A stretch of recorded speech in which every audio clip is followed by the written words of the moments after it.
Welcome to Hannity. We start with a big breaking Fox News alert tonight. A bombshell story surrounding the deep state and the upcoming Pfizer report expected out 1 week from tonight. This might explain everything. Remember, we were supposed to be getting the Pfizer report in May, June, July, August, et cetera, et cetera, et cetera. Remember, A.G. Barr said he expected he would get this report in May. If the report we're learning about tonight is true, we might now have an explanation for the entire holdup. Look at this. The Washington Post is reporting that the Attorney General, Bill Barr, has expressed disagreement with a key finding in the upcoming Inspector General report surrounding the origins of the Russia probe. First, that's a good thing because, remember, that is what the Durham investigation is all about. Well, at least the beginnings of that, but that has also now become officially a criminal probe that has expanded into all things FISA and other things. And apparently, according to my sources tonight, that while the IG will confirm a ton of damning information, devastating information on the DOJ, the FBI, the FISA applications, apparently there has been some disagreement, a little unwillingness of the Obama-appointed Inspector General to take the needed steps to say 1 and 1 equals 2. Well, in other words, to bluntly say what it is. And by the way, and behind the scenes, I am told there has been a brutal back and forth. You can add simple math, right? Apparently that line has been used numerous times. The Attorney General reportedly believes there was not sufficient basis. Now, this is where the Durham report comes in to open an investigation into the Trump campaign in 2016. Horowitz allegedly expected to deliver a much different finding on that, although that was not his early mandate. His mandate was to look into FISA abuse. Now, this would explain the delay after delay after delay, and also the recent leaking that has been going on, which has been rampant. Now, assuming this is true, if the Obama-appointed Horowitz doesn't conclude on the basic issues, which we all know to be established fact, premeditated fraud on the FISA court repeatedly, then at the end of the day, the AG is signaling that the Durham report is where all the action will be on everything. Now, we do need to remember a couple important facts here. Remember, the Inspector General has no power to convene a grand jury, has no power to bring indictments, has no power to bring charges. Durham does have all of that power. And remember, this is now officially a criminal investigation that has expanded into many of the issues that will be in next week's report. And again, I hear it's very damning just reading the facts. Also, another important thing to remember, Horowitz already concluded both McCabe and Comey lied, that they lacked candor. By the way, that was something that was a big deal when it was a Trump associate. And by the way, in those two cases, nothing happened. Remember, he made referrals. Nothing happened. The IG doesn't make criminal referrals. He makes referrals to investigate. Now, funny, because lacking candor got people like Michael Cohen, Paul Manafort, more recently Roger Stone, in tons of trouble. The system is so corrupt, frankly repulsive. We have a dual justice system in this country. And also, don't forget, this is what the Attorney General signaled in a recent speech, and I would argue that no Attorney General of the United States would ever say this unless he knows something we don't know. Take a listen. Immediately after President Trump won election, opponents inaugurated what they called the resistance. And they rallied around an explicit strategy of using every tool and maneuver to sabotage the functioning of the executive branch and his administration. Now, resistance is the language used to describe insurgency against rule imposed by an occupying military power. This is a very dangerous and indeed incendiary notion to import into the politics of a democratic republic.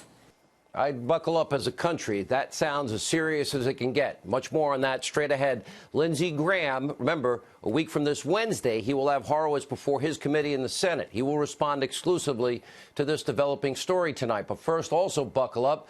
The month of December is about to be one of the most pivotal times in modern American history. Look at this. As we speak, House Democrats, they've been on this quest for 3 years, racing against the clock because they want to wrap up their half-assed impeachment Ukrainian coup attempt charade by Christmas.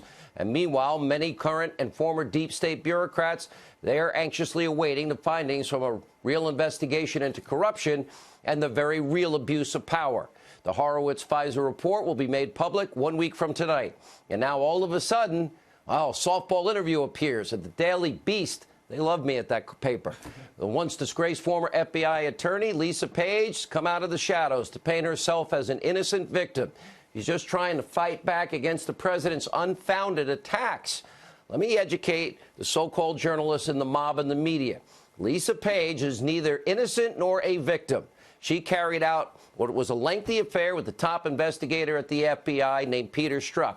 Their personal business is their business, but the two of them inserted their rampant political bias, yes, into highly sensitive, top-notch investigations, including the probe into Hillary Clinton's secret server. And by the way, if you want real obstruction, that would be the bleach bit, the deleted subpoenaed emails, etc. And again, the collusion on the campaign against Trump, the dossier. Remember, they were using their work phones, and why Robert Mueller didn't demand that they be handed over and we do a search of all of it is anybody's understanding. But anyway, her and Strzok, they were obsessing about their hatred for all things Donald Trump. Remember the spring of 2016, Page texting that Trump was a loathsome human being, referring to him as a giant bleep. Well, Peter Strzok agreed, texting Trump's an idiot. Hillary Clinton should win 100 million to 0. Smelly Walmart Trump supporters.